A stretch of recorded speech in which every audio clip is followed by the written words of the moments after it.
आता आपण काय बघितलं, लायबिलिटी रजिस्टर बघितलं. या लायबिलिटी रजिस्टरमध्ये तुम्हाला रूल 85 प्रमाणे आले ते. क्रेडिट लेजरचा रूल 86 आहे आणि कॅश लेजरला रूल 87 आहे. तुम्ही जेव्हा कॅश पे करता ते तुम्हाला क्रेडिट कमी पडतं आहे लायबिलिटी सेटअप करायला, तर कॅश पे करता ना.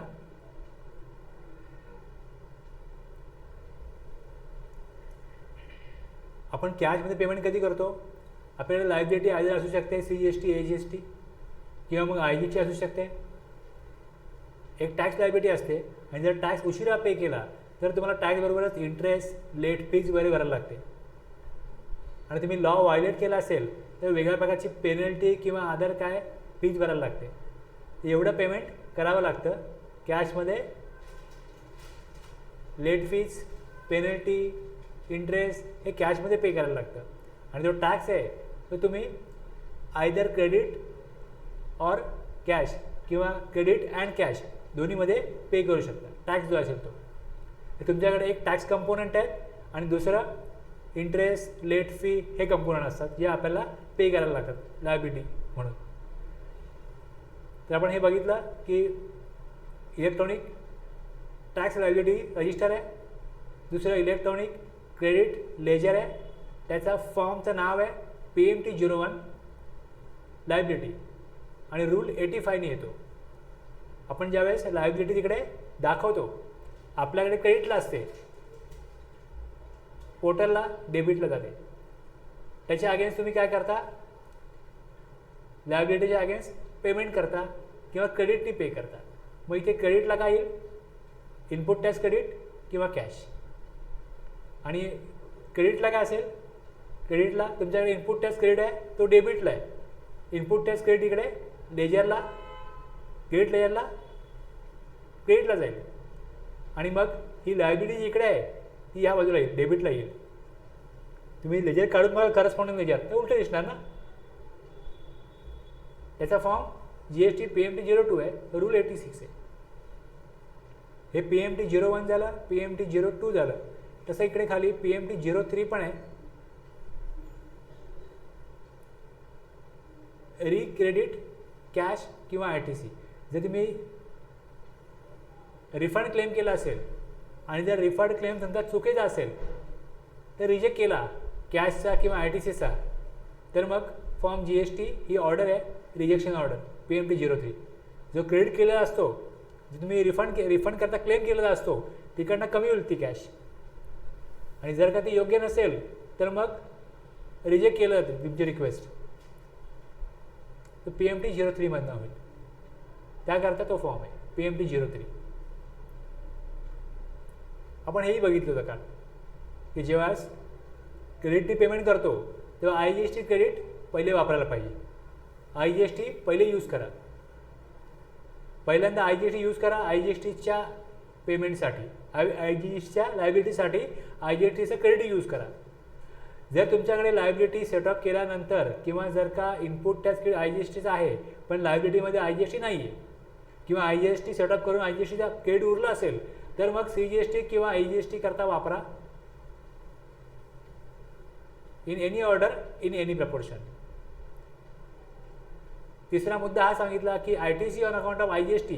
IGST हा पहिले संपला पाहिजे, त्याला युटिलाइज पूर्ण झाल्याशिवाय तुमच्याकडे टॅक्स कुठलाही असो, IGST असो, CGST असो, AGST असो, पहिल्यांदा IGST पूर्ण संपवा. त्यानंतर मग CGST तुम्हाला पे करायचं आहे. IGST वापरून झाल्यानंतर पण लायबिलिटी बाकी असेल CGSTची तर तुम्ही CGSTचा इनपुट टॅक्स क्रेडिट वापरा CGSTसाठी. हे 4 नंबरला IGST वापरून झाला आहे आणि तरी पण IGST अजून लायबिलिटी शिल्लक आहे. मग तुम्ही CGST वापरला आणि CGST शिल्लक आहे, मग तुम्ही CGST वापरू शकता IGSTसाठी. CGST तरी पण उरला तर तुम्ही वापरू शकत नाही AGSTसाठी, नॉट परमिटेड. जसं CGSTला आहे तसंच AGST किंवा UTGSTला आहे. पहिल्यांदा यूज करा AGST करता. आला 6 नंबर. आणि ITC शिल्लक राहत असेल तर यूज करा IGSTसाठी. आणि AGST UTGST त्यातनं CGSTची लायबिलिटी क्रेडिटनी पे करता येत नाही, not permitted. Credit of IGST can be use for payment of HGST, UTGST, IGST. Credit of HGST, UTGST cannot be used for payment of CGST. हे लक्षात घ्या. आणि क्रेडिट ज्यावेळेस यूज करतो आपण, credit cannot be utilize for payment of interest, penalty आणि fees. हे आपण इथे सांगितलं. हे पुन्हा पुढे येणार आहे. जस्ट हे बॅकग्राऊंड क्लिअर करण्यात दिलं आहे. हे पुढे येईल. ते सेक्शन कुठला रूल कुठला आहे पुढे येईल. कॅश लेजर आहे. तुम्ही कॅशनी जेव्हा डिपॉझिट कराल अमाऊंट बँकेमध्ये, कशा प्रकारे कराल? मोड काय? Internet banking, credit, debit card, NEFT, RTGS, other mode. Cash deposit कराल, कुठे जाईल? कॅश लेजरला जाईल. कुठला फॉर्म आहे? PMT 05. रूल कुठला आहे? 87. यूज फॉर पेमेंट ऑफ टॅक्सनी तुम्ही टॅक्स पे करू शकता, इंटरेस्ट पे करू शकता, पेनल्टी, फी, अदर काही पे करू शकता. हे सगळं पे केल्यानंतर कॅशपर्यंत उरला असेल तर बॅलन्स रिफंड घेता येतो.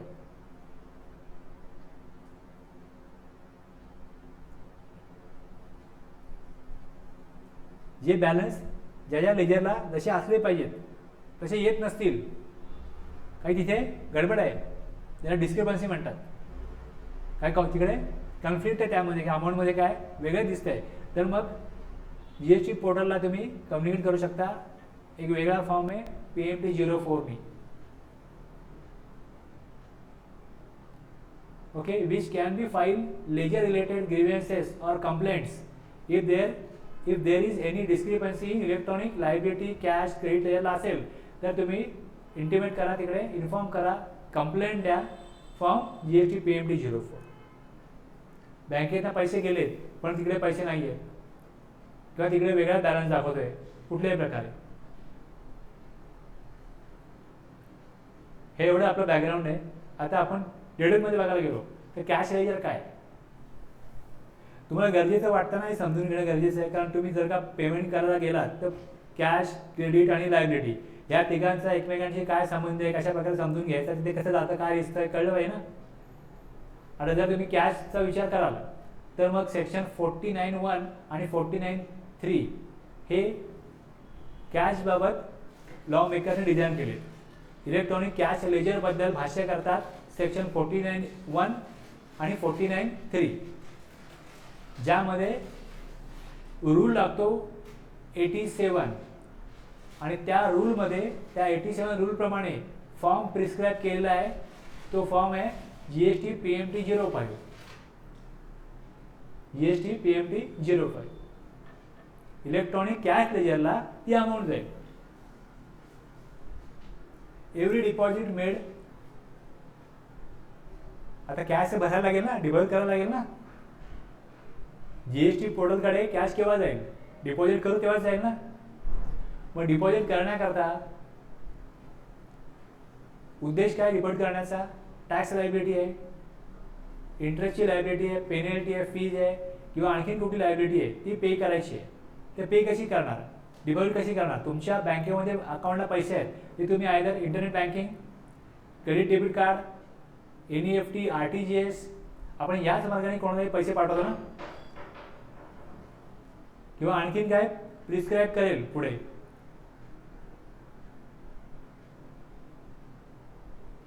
वेगवेगळे ॲप आहेत ना, ॲप थ्रू पेमेंट करण्याचा काय प्रिस्क्राईब करतील पुढे, त्याप्रमाणे ते येईल. शॅल बी क्रेडिटेड, जे डिपॉझिट होईल या वेगवेगळ्या मेथडनी किंवा वेगवेगळ्या प्रकारे ती कुठे जाईल? Credited to electronic cash ledger of such person to be maintained in such manner as may be prescribed. Cash लेजरला जाईल. आणि कॅश लेजरला काय होईल? क्रेडिट होईल. तुमच्याकडे कुठे असणार आहे बँकेमध्ये? बॅलन्स शीटला डेबिटला असेल तिथे क्रेडिट होईल. तिथे अमाऊंट गेल्यानंतर ती अमाऊंट तुम्हाला सांगावं लागतं की ही अमाऊंट तुम्ही वापरा. कशाच्या अगेन्स्ट? लायबिलिटी, टॅक्स लायबिलिटी किंवा इंटरेस्ट किंवा लेट फीज त्या करता. द अमाऊंट अवेलेबल, आता त्या कुठे अमाऊंट अवेलेबल आहे? इलेक्ट्रॉनिक कॅश लेजरला अमाऊंट अवेलेबल आहे. amount available in the electronic cash ledger may be used for making any payment towards tax, interest, penalty, fees or any other amount payable under the provisions of CGST Act. CGST Actच्या तरतुदीप्रमाणे taxable पर्सनला काही amount तो पे करणं त्याची liability आहे, तर त्यासाठी तो अमाऊंट जी अवेलेबल आहे इलेक्ट्रॉनिक कॅश लेजरला ती वापरू शकतो. अमाऊंट पेबल आहे ती तो यूज करू शकतो. Or the rules made there under in such manner and subject to such condition. त्याने केलेल्या रूल प्रमाणे किंवा कंडिशन्स प्रमाणे ती वापरता येईल. ओके, सिम्पली करा काय, तुम्हाला माहिती आहे ज्या मार्गाने आपण पेमेंट करतो कोणाला पण त्या मार्गाने पेमेंट करा. पेमेंट कुठे जाईल? इलेक्ट्रॉनिक क्रेडिट कॅश लेजरला जाईल. त्याचं काय नाव आहे? PMT-05. रूल कुठला आहे? 87. ह्या रूल प्रमाणे जाईल. आता रूल 87 बनवलं त्यांनी, प्रिस्क्राईब म्हटलं, इकडे सगळं जे काय खाली म्हटलंय की such condition and within such time may be prescribe. हा जो रूल बनवला 87, या 87 रूलमध्ये सब रूल आहेत बरेचसे. हे बरेचसे सब रूल तुम्हाला कशा प्रकारे काय काम करायचं हे सगळं सांगतात, क्लिअर करतात. इलेक्ट्रॉनिक कॅश लेजर सेक्शन 49 मध्ये सांगितलं प्रिस्क्राईब करू, त्याप्रमाणे प्रिस्क्राईब केलंय. फॉर्म बनवलाय GST PMT-05 for each person liable to pay tax, interest, penalty, late fees or any other amount on the common portal for crediting the amount deposited and debiting the payment therefrom towards tax, interest, penalty, fees or any other amount. ज्यावेळेस तुम्ही amount पे कराल त्यावेळेस तिकडे पोर्टलला any person ज्याला payment करायचं आहे, payment पाठवायचं आहे कुठे? इलेक्ट्रॉनिक कॅश लेजरला. Any person or a person on his behalf shall generate करायला लागेल एक चलन. चलनाचं नाव आहे फॉर्म GST PMT-06. चलन बनवून ते चलनचं नाव जे नाव आहे PMT हे भरा आणि ते भरल्यानंतर ते अमाऊंट तुमच्या अकाउंटमधनं गव्हर्नमेंटच्या अकाउंटला ट्रान्सफर होईल. लायबिलिटी कोणाची आहे? टॅक्सेबल पर्सनची, रजिस्टर्ड पर्सनची आहे. ती पे करण्याकरता त्याला लॉगिन आयडी पासवर्ड दिलाय. त्या लॉगिन आयडी पासवर्डच्या खाली गव्हर्नमेंटला अमाऊंट पोहोचल्यानंतर त्याला दिसेल कुठे? ती त्याला दिसेल फॉर्म GST PM-05 दिसेल. मग दाखवलं ना मी हे पण, आणि तुम्हाला चलन पण दाखवलं. चलन तुमचं आहे PMT-06. या चलनाने पेमेंट केल्यावरती पेमेंट गव्हर्नमेंटच्या अकाउंटला जमा झालंय, तुमच्याकरता अमाऊंट उपलब्ध आहे. ती उपलब्ध अमाऊंट तुम्हाला दिसेल GST PMT-05 ला. PMT-06 आणि 05 मध्ये फरक कळला?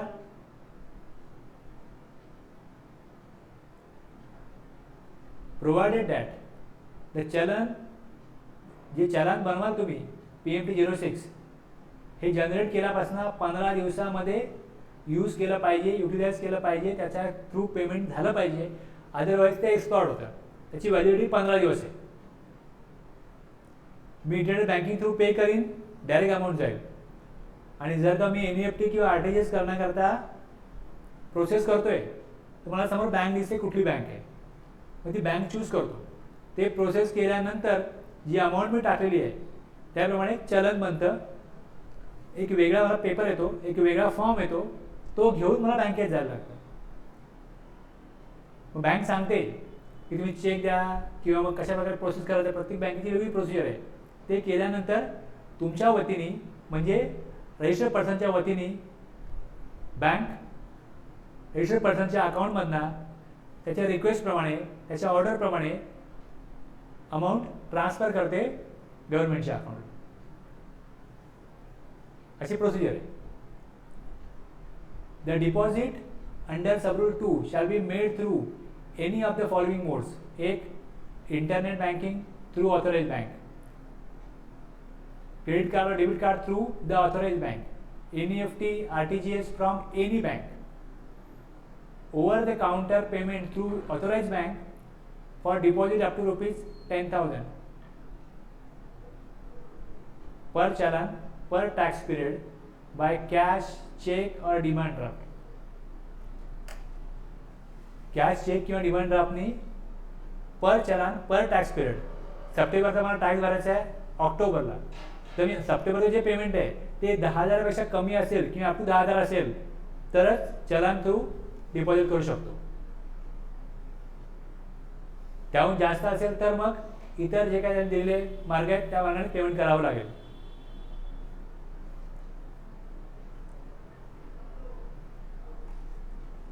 For the purposes of this sub-rule, it is hereby clarified that for making payment, तुम्ही जेव्हा RTGS किंवा NEFT करता किंवा आणखी काय करता तर बँक काय चार्जेस घेते, कमिशन घेते, DD भरताना कमिशन घेते.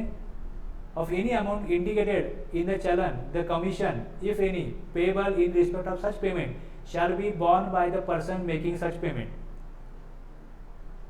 ते कमिशन देण्याची जबाबदारी कोणाची राहील? याचं पेमेंट त्याची राहील. गव्हर्नमेंट ते पैसे देणार नाही, त्याचा भार गव्हर्नमेंट घेणार नाही.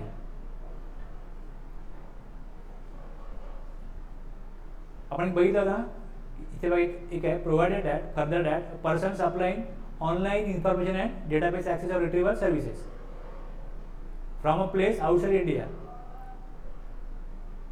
OIDR सर्व्हिस घेतात कोण? आयदर टॅक्सेबल पर्सननी घेतली तर तो रिव्हर्स चार्जमध्ये पे करेल, आणि जर NTOR आहे म्हणजे अनरजिस्टर्ड पर्सन,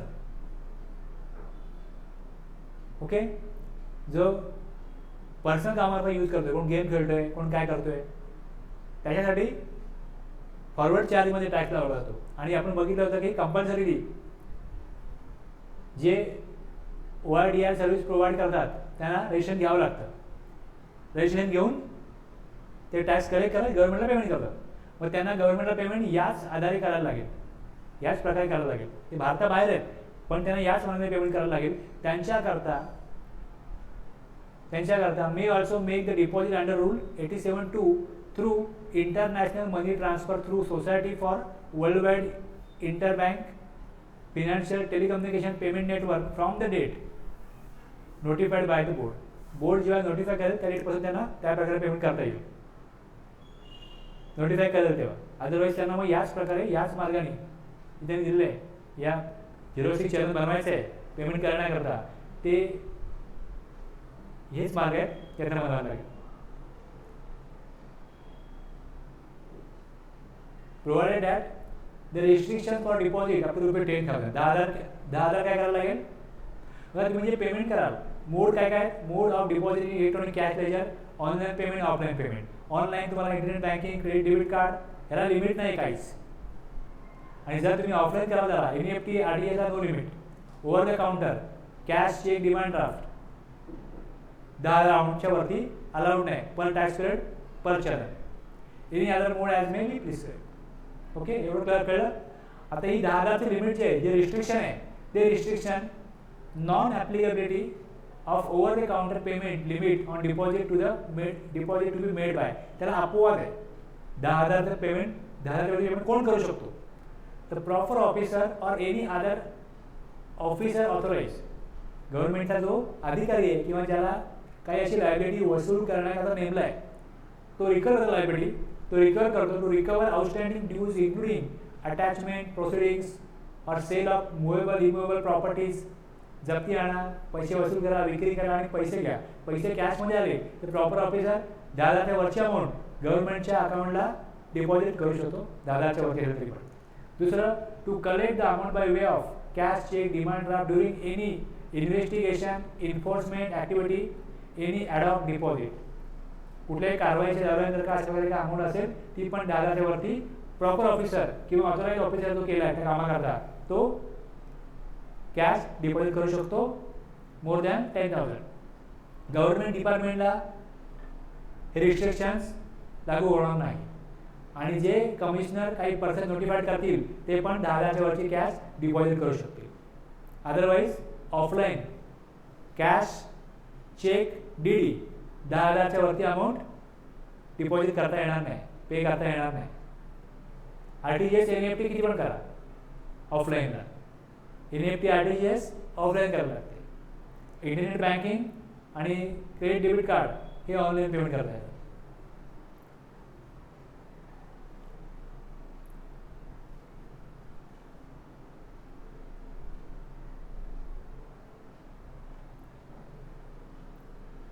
आता त्याच्यामुळे तुम्ही जेव्हा चलन बनवाल तेव्हा तुम्हाला चलनामध्ये CPI येतो, stands for common portal identification number. It is created for every challan successfully generated by the taxpayer. It is a 14-digit unique number to identify the challan. CPI remains valid for a period of 15 days. जसं आपण चलन generate करू त्याचा CPI एक unique number generate होतो जो 14 डिजिटचा असतो, 14 डिजिटचा. त्यानंतर मग 15 दिवसामध्ये आयदर सक्सेसफुली ते पेमेंट करणाऱ्याला वापरलं जाईल किंवा जाणार नाही. जर नाही वापरलं गेलं तर तो एक्सपायर होईल, त्याच्या अगेन्स्ट पेमेंट झालंच नाही कळेल. पण जर पेमेंट झालं तर मग ते चलन ज्या बँकेने पेमेंट केलं तिकडे चलन आयडेंटिफिकेशन नंबर ती बँक जनरेट करते, generated by the bank. Once payment in lieu of generated challan is successful, it is a 18 digit number that is 14 digit CPI plus 4 digit bank code. या CPI ला आणखी 4 digit bank code लावला जातो. CIN is generated by the authorized bank, Reserve Bank of India, when payment is actually received by such authorized bank or RBI and credited in the relevant government account held with them. It is an indication that the payment has been realized and credited to the appropriate government account. CIN चा अर्थ असतो आहे की ते तेव्हा generate होतो ज्यावेळेस गव्हर्नमेंटच्या अकाउंटला पैसे पोहोचतात आणि तो नंबर मग बँकेला क्लायंटला द्यायचा असतो. तुमचा CIN हा आहे, तुमचे पैसे पोहोचलेले आहेत, तुम्ही या चेक करू शकता, व्हेरीफाय करू शकता या CIN थ्रू पैसे गेलेले आहेत. BRN आहे, तुम्हाला माहिती चलन दाखवलं ना, त्यात BRN पण होता. Bank reference number is the transaction number given by the bank for payment against अ चलन. हा बँक रेफरन्स नंबर आहे. EFPB stands for Electronic Focal Point Branch. These are branches of authorized bank which are authorized to collect payment of GST. HDFC bank आहे, त्यांची एक branch असेल ती EPAB असेल, electronic focal point branch असेल. ती declare करायला लागते. Each authorized bank will nominate only one branch as its EFPB for pan India transaction. जेवढे भारतभरामध्ये जेवढ्या ट्रान्झॅक्शन होतील त्याकरता त्यांना एका ब्रँचला डिक्लेअर करायला लागेल की ही आमची काय आहे, EFPB electronic focal point branch. इथे आपले 3 रूल झाले, 3 सब रूल झाले, 87 रूल्स, 87चे.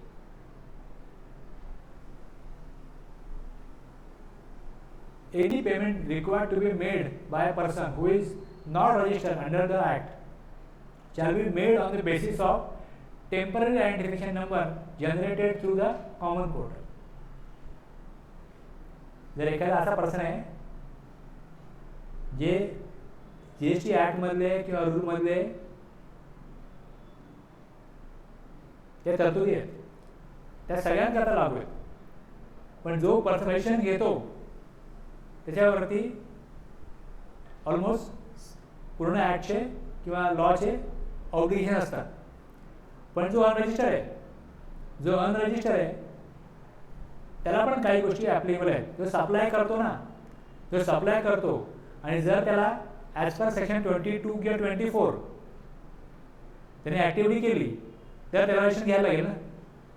पण त्याची ॲक्टिव्हिटी करत नाही त्याला रजिस्ट्रेशन घ्यायला लागणार नाही.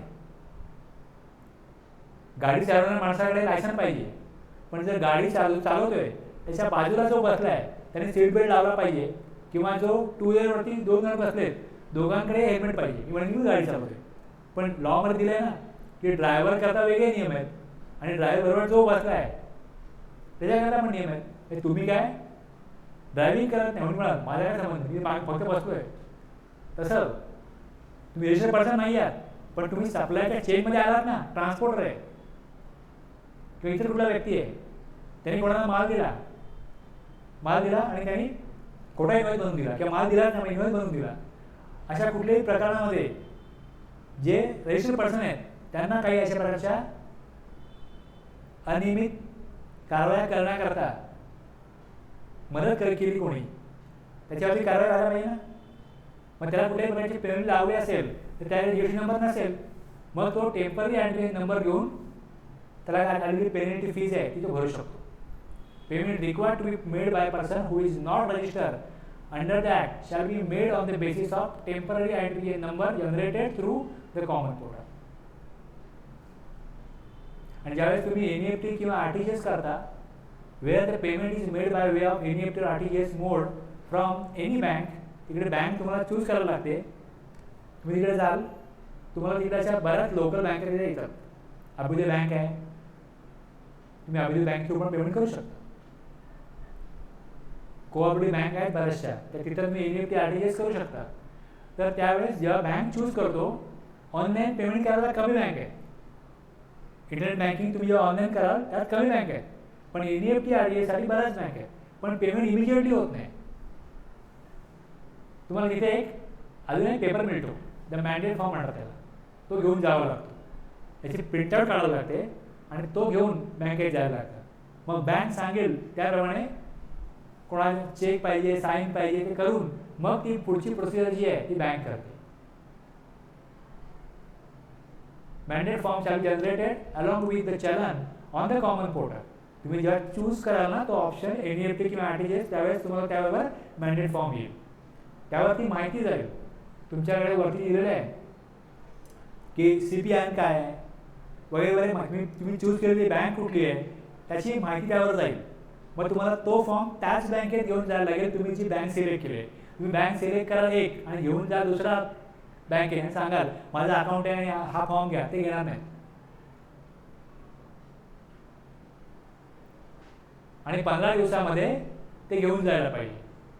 Provided that the mandate form shall be valid for a period of 15 days from the date of generation of challan. Okay? On successful credit of the amount to the concerned government account maintained in the authorized bank, a challan identification number, मग CIN generate होतो ना, by the collecting bank, and the same shall be indicated in the challan. जसं payment ती bank करेल, तुम्ही परत GST पोर्टलला याल, पेमेंट झाल्यानंतर तुम्हाला तुमच्या कॅश त्याच्याला ती कॅश अवेलेबल झालेली दिसेल. आणि मग तुम्ही तिकडे चलन हिस्ट्रीमध्ये जाल आणि चलन बघाल, तिकडे तुम्हाला CIN पण आलेलं दिसेल. कळलं? प्रोसिजर कळली? जर तुम्हाला पेमेंट करायचं असेल ना कोणाचं, समजा त्याच्यामध्ये एक सांगतो कसं आहे.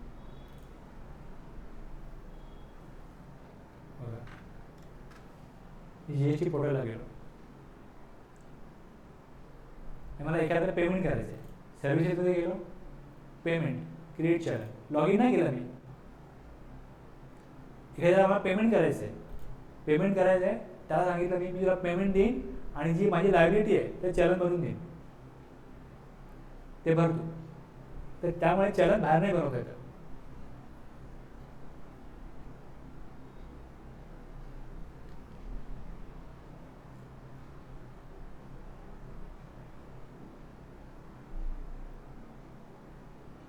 मला एखादा जीएसटी नंबर पाहिजे. जीएसटी नंबर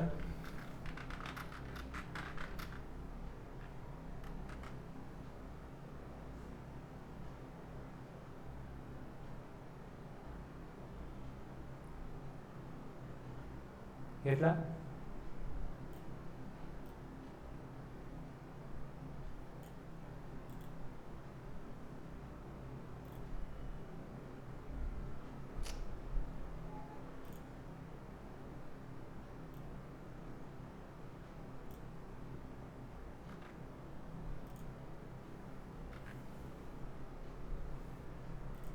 ओके,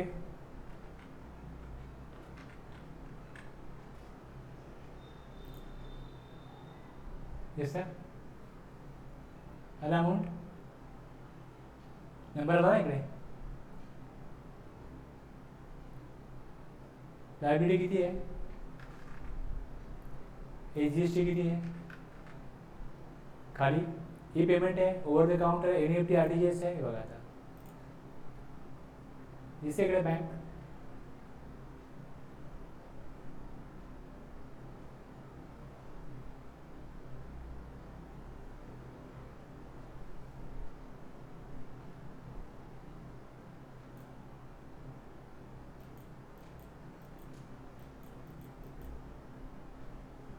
मी घेतलं येस बँक, जनरेट चलन. आता मी काय चूज केलं इकडे, NEFT RTGS, जनरेट चलन, री एंटर GSTN. आता इथे मला GSTN टाईप करायला लागेल. आता कॉपी पेस्ट नाही होणार.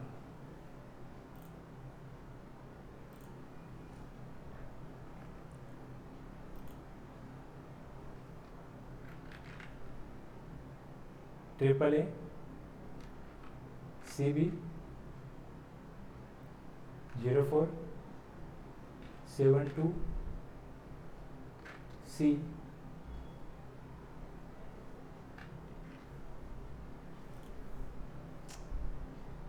27 AAA CB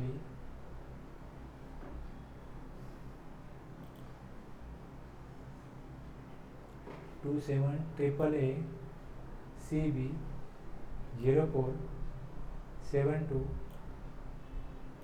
C 4 DF.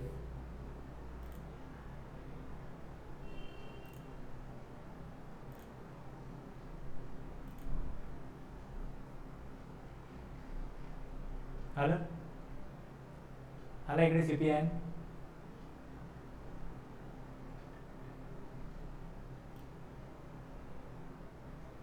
आता हे मला डाउनलोड करायला लागेल.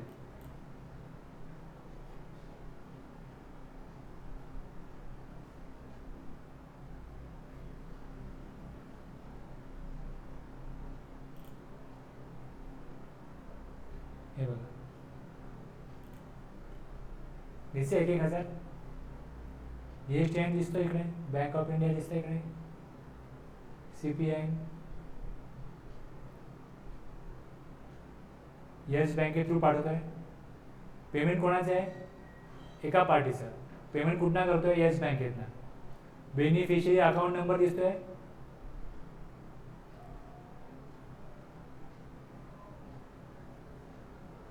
गव्हर्नमेंटच्या RBIच्या अकाउंटमध्ये पैसे जाणार. NEFT आहे ते टिक मार्क केला. अमाऊंट किती आहे? 2,000.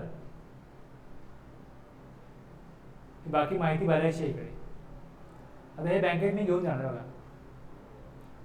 हा तुमचा मॅन्डेट फॉर्म आहे, हा बँकेत घेऊन जायचा. फॉर्म GST PMT 06 हे वरती दिलं आहे आणि खाली मॅन्डेट फॉर्म अलॉंग विथ चलन. हा काय? Mandate form. हा घेऊन जा.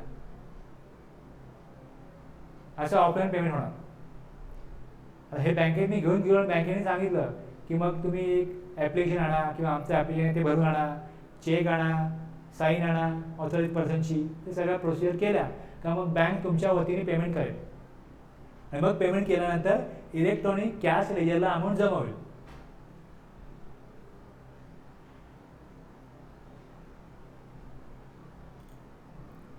क्लिअर झालं?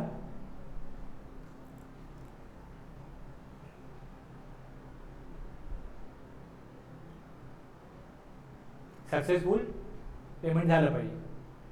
On receipt of the challan identification number CIN from the collecting bank the said amount shall be credited to the electronic cash ledger. Payment successful झाल्यानंतरच CIN generate होतो. यदा कदाचित काय प्रॉब्लेम झाला. प्रॉब्लेम काय झाला? Deposit on his behalf is debited but no challan identification number is generated or generated but not communicated to the common portal. माझ्या अकाउंटमधून पैसे गेले, CIN पण बनला, पण पोर्टलला दिसत नाही, कॅश यायला अमाऊंट आलीच नाही. तर मला मग एक वेगळा फॉर्म आहे PMT 07 हा भरायचा through the common portal to the bank or electronic gateway through which the deposit was initiated.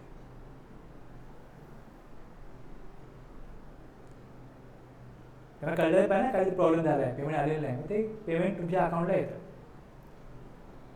Normally कोणाला पेमेंट केलं ना असं तर जर का काही प्रॉब्लेम आला आणि ट्रान्झॅक्शन माझं फेल झालं तर पैसे माझ्या अकाउंटला परत येतात. पण जर GSTचं पेमेंट मी केलं असेल, काही झालं तरी पैसे GSTच्या अकाउंटला जातात. आपल्या अकाउंटला परत आल्याचा मला तरी 4 वर्षामध्ये अनुभव आहे. 17, 18, 19, 20, 21 कधी पैसे परत नाही आले. फेल होतं बऱ्याच वेळा, फेल होतं. पण माझ्या अकाउंटमधून पैसे गेलेच नाही, काय प्रॉब्लेम नाही, मी पुन्हा पेमेंट करू शकतो. पण पैसे माझ्या अकाउंटमधून डिलीट होतात आणि मग पुढे काय नाही. मग आपण हातभर होतो. मग जीएसटी पोर्टलला फोन करायचा आणि विचारायचं मी पेमेंट केलं आहे, माझा असाचा जीएसटी नंबर आहे.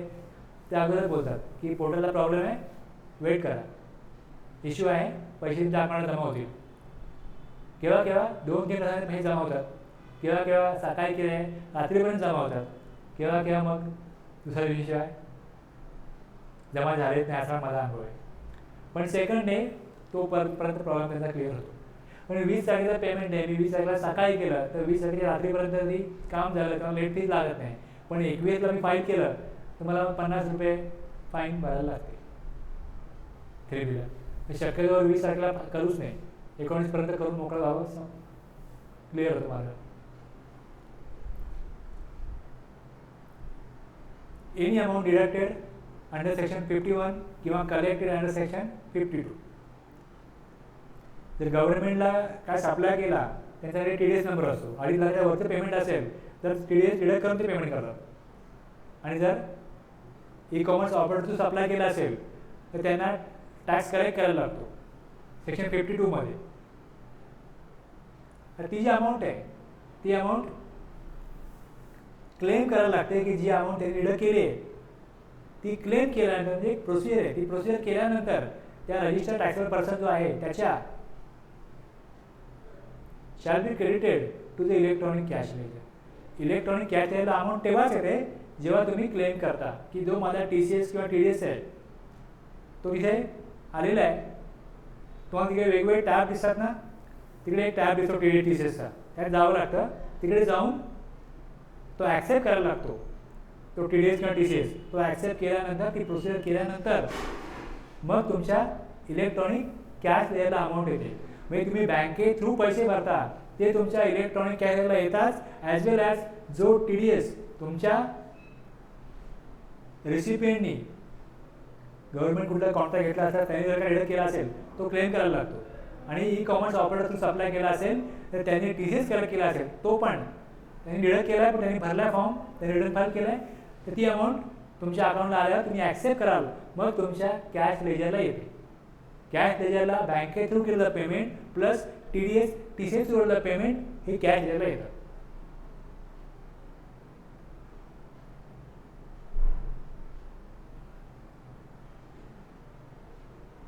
जर रिफंड क्लेम केला, कॅश एक्स्ट्रा रिफंड क्लेम केला तर मग तेवढी अमाऊंट तिथनं कमी होते, कॅश लेजरवरून तेवढी अमाऊंट कमी होते. आता कुठल्या साईडला अमाऊंट आहे कॅश लेजरच्या, तुमच्या डेबिटला आहे, तिथे क्रेडिटला होते ना. जर तुम्ही रिफंड क्लेम केला शॅल बी डेबिटेड, तेवढी अमाऊंट कमी झाली होते कारण तुम्ही रिफंड मागताय. तुम्हाला ती अमाऊंट गव्हर्नमेंट देते आणि तुमच्या मग बँकेच्या अकाउंटला ती रिफ्लेक्ट होईल. If the refund so claim is rejected, जर रिफंड रिजेक्ट झाला either fully or partly, the amount debited under rule 8710 वरती आपण बघितलं आहे, जर का ती अमाऊंट डेबिटेड झाली आहे ती पुन्हा परत क्रेडिट होईल. आयदर तुम्हाला दिली जाईल किंवा तुमच्या नावे परत तिथे दिली जाईल की आहे तुम्हाला कॅशमध्ये जमा आहे. जमा होते तेव्हा इलेक्ट्रॉनिक कॅश लेजरच्या कुठे असते, डेबिटला असते, डेबिटला असते, तुमच्या डेबिटला असते, त्यांच्या तिथे क्रेडिट यायला क्रेडिटला येईल तिथे, परत ती क्रेडिटला जाईल. To be credited to the electronic cash ledger by the proper officer by an order made PMT03. तो रिजेक्ट करेल चुकीचा तुम्ही क्लेम केला आहे. आपण क्लेम करू तेव्हा इथनं काय होईल, ती अमाऊंट कमी होईल. पण रिजेक्ट झाला क्लेम तर परत तिकडे जमा होऊन राहील कॅश लेजरला. आणि कुठल्याही वेळेची डिस्क्रिपन्सी सापडली कॅश लेजरला तर कम्युनिकेट करा GST PMT04. ओके.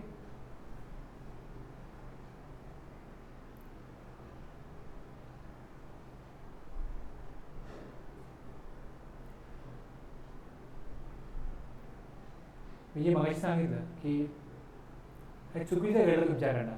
पेमेंट करताना हे जे हेड आहेत, हे हेडमध्ये या चुका झाल्या. इथपर्यंत आपण काय बघत होतो? रूल 87 मधला सब रूल 7, 8, 9, 10, 11, 12 हे आपण बघत होतो. आणि सेक्शन कुठले बघत होतो? सेक्शन कुठला बघत होतो यामध्ये? सेक्शन 49, 1 आणि 3 बघितले आपण. सेक्शन 49, 1, 3 आणि 1, 3 काय दिलंय? Read with rule 87. Subsection 1 49 section मधला आणि 3 हे बघत असताना आपल्याला रूल 87 मध्ये गेलो आणि 87 मधनं आपण मग सब रूल 1, 2, 3, 4, 5, 6, 7, 8, 9, 10, 11, 12 पर्यंत आलो. हे सब रूल आहेत ना 87 मधले.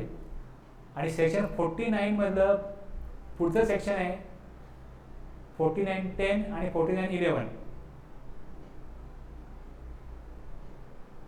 आपण काय बघतोय? Cash ledger. मग कॅश संदर्भातलं सेक्शन आहे ते, म्हणून ते आपण 1, 3 बघितलं, 2 बाकी ठेवलं आणि एकदम उडी मारली 10, 11 कशा करता? कारण ते संबंधित आहे कॅश संदर्भात. Transfer of any amount from electronic cash ledger.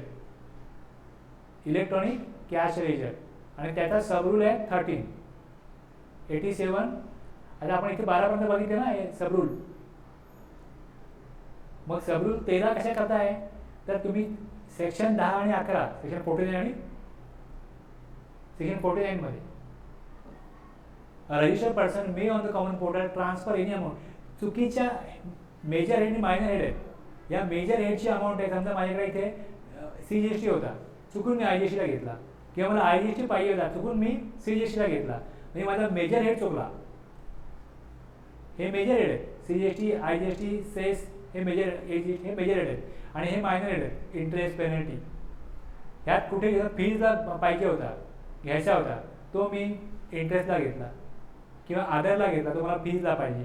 असा काही बदल करायचा असेल तर त्यासाठी मला सेक्शन 49, 10 हा दिलेला आहे.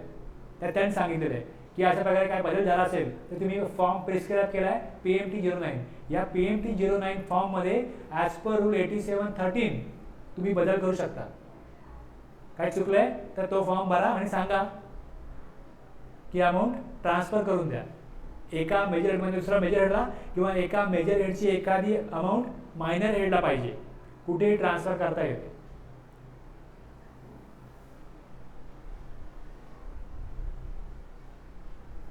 जर तुमच्याकडे कॅश दिलेला अमाऊंट असेल, तुम्ही लायबिलिटी पे केल्याने उरत असेल, तुम्ही ते रिफंड घेऊ शकता.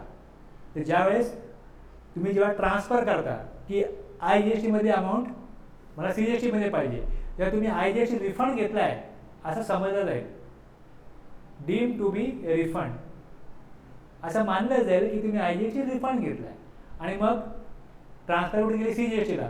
मग तुम्ही CGST मध्ये डिपॉझिट केली, डीम डिपॉझिट असं मानलं जाईल. कळलं?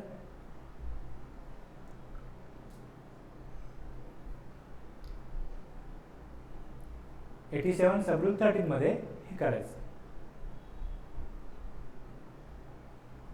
मी तुम्हाला मागे तो व्हिडिओ दाखवला ज्यामध्ये कशा प्रकारे ट्रान्सफर करायचं सांगितलंय. फक्त त्याचा सेक्शन कुठला, त्याचा फॉर्म कुठला, त्याचा प्रोसिजर काय, रूल काय हे बघण्यामध्ये आपला 1 तास गेलाय. काम करताना तुम्ही इथे ते प्रोसिजर तुम्हाला कळली म्हणजे सगळं अनावश्यक आहे. समजलं काय? आपण हे का करतोय, याच्या मागे आपल्याला कायदा अलाउड करतोय का हे समजण्याकरता आपण करतोय. कुठला सेक्शन आहे, कुठला रूल आहे, कुठला फॉर्म आहे, कोणी बनवलाय, कुठे बनवलाय हे समजून घेतो आपण. काम करण्याची गरज नाही ना. काय काम करताना गरज नाही. आपण भाषा बोलतो, आपल्याला कुठे माहिती आहे, त्यामधलं व्याकरण माहिती असतं का आपल्याला? नाम आहे, सर्वनाम माहिती असं काय बोलतो ना आपण. तसं काम करणारे काम करतात, त्यांना हे काहीच माहीत नसतं. पण हे सगळं माहिती करून घेताना काय होतं, आपला आत्मविश्वास वाढतो. आपण काम करतोय ते ॲज पर लॉ करतोय हे आपल्याला क्लिअर असतं. कोणी काही विचारलं तर आपल्याला भीती वाटण्याचं कारण नसतं, कारण आपण कुठल्या सेक्शनचं, कुठला सबसेक्शन, कुठला रूल, त्याप्रमाणे कुठला फॉर्म हे समजून जर काम केलं तर तुम्ही कायद्याच्या अभ्यासक आहात, तुम्हाला प्रॉपर कायदा माहिती आहे, तुम्हाला कोणी मिसगाईड करू शकत नाही, तुम्हाला कोण धमकावू शकत नाही, तुम्हाला कोण घाबरवू शकत नाही. कोणी इन्फेक्शनला आला, इंटरव्ह्यूला आला तर तो काय विचारणार, तुम्हाला माहिती आहे काय विचारणार आहे. जर मी टू व्हीलर चालवते, माझ्याकडे हेल्मेट आहे, लायसन आहे, गाडी सगळे डॉक्युमेंट आहेत, मला भीती वाटेल, मी घाबरीन कोणाला बघून, चेकपोर्टला मी घाबरीन नाही घाबरणार ना. पण ज्याला काहीच माहीत नाही त्यावेळेस सगळे असं मोठं घाबरतो, नको जायला रे, चेकिंग चालू आहे. जर आपल्याला कायदे काढून माहिती असेल तर आपल्याला कुठली भीती वाटत नाही. त्याच करता आपण समजून घेतोय. तुम्ही इथे काय बघितलं, 49.3 बघितलं, ह्यात तुम्हाला काय कळलं, तर सारांश एवढाच आहे. The amount reflected in electronic cash ledger may be use for making any payment towards tax, interest, penalty, fees. Major हेडला अमाऊंट तुमच्या आहे, तुम्हाला वापरायची आहे, लेट फीज करता, तुम्हाला PMT 09 ला जाऊन ट्रान्सफर करायला लागेल, पण तुम्ही ॲक्च्युली वापरू शकता ना. Okay. In the ledger information is kept minor head wise for each major head. कशा प्रकारे अमाऊंट दिसते, एक तुमच्याकडे मेजर हेड आहे, हे मेजर हेड आहे, आणि दुसरे मायनर हेड आहे, tax, interest, penalty, fees, other. A registered person can make cash deposit in the recognized bank through the prescribed modes. Online offline payment करू शकतो, आणि जी तुम्ही कॅश डिपॉझिट कराल like tax, liability, interest, penalty, fees, other, हे कुठे जाईल, तुमच्या electronic cash लेजरला जाईल. बस एवढा सारांश येतना आहे, निचोड एवढाच आहे. मेजर हेड काय, मायनर हेड काय.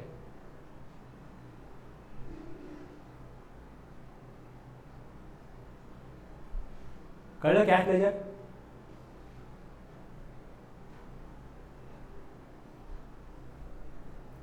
आता हे सबसेक्शन 2.4 क्रेडिट लेजरचे.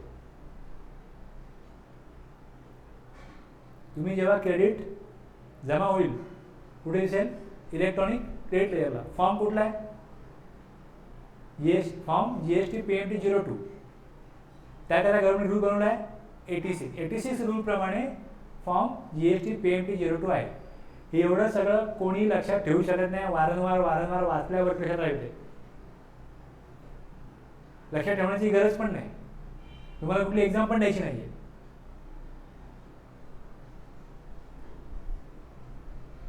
ओके.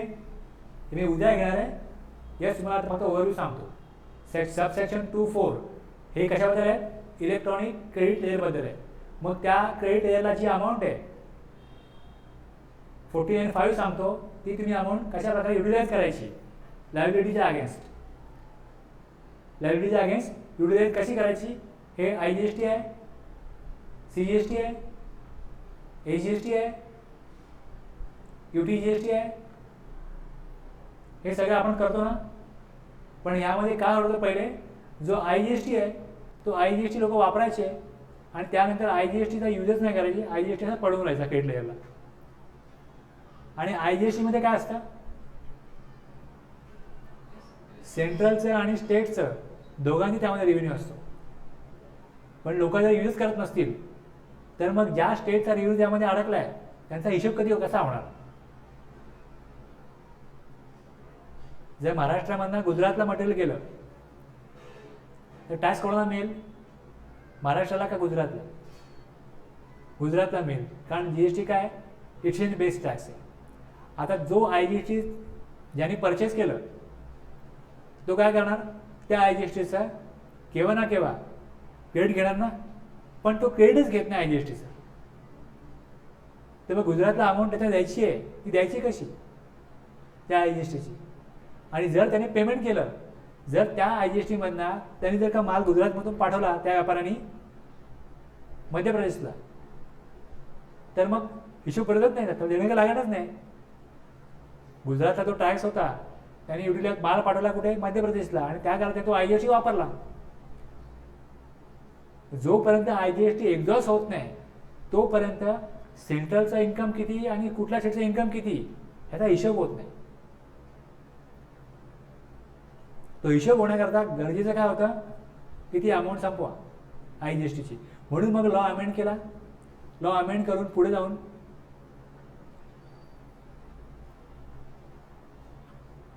49A आणि 49B काढले. यामध्ये सांगितलं की IGST पहिले संपवा.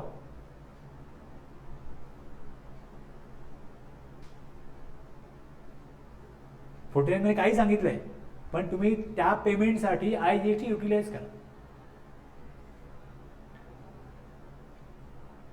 Only after the input tax credit available on account of integrated tax has been first utilized fully towards such payment. IGST मधनं IGST पेमेंट करा, मग CGST करा, AGST करा, संपवा IGST एकदाच करा. आणि मग त्याकरता रूल बनवला कशा प्रकारे IGST वापरता येईल. तो रूल 88 मध्ये आहे, 88A मध्ये आहे.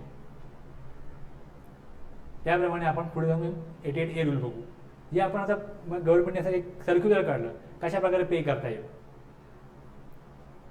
लायबिलिटी किती आहे, मग CGST आहे, IGST तो यूज करा, मग काय काय ऑप्शन असतील, या प्रकारे त्यांनी सर्क्युलर काढलं. ओके. 6 मध्ये 49(6) मध्ये जर कॅश दिलेला काय अमाऊंट असेल तर रिफंड घेऊ शकतो, ती रिफंड घेता येईल हे दिलेलं आहे. आणि मग लायबिलिटी रजिस्टर 7-8 सेक्शन जे आहेत हे लायबिलिटी रजिस्टरचे आहेत.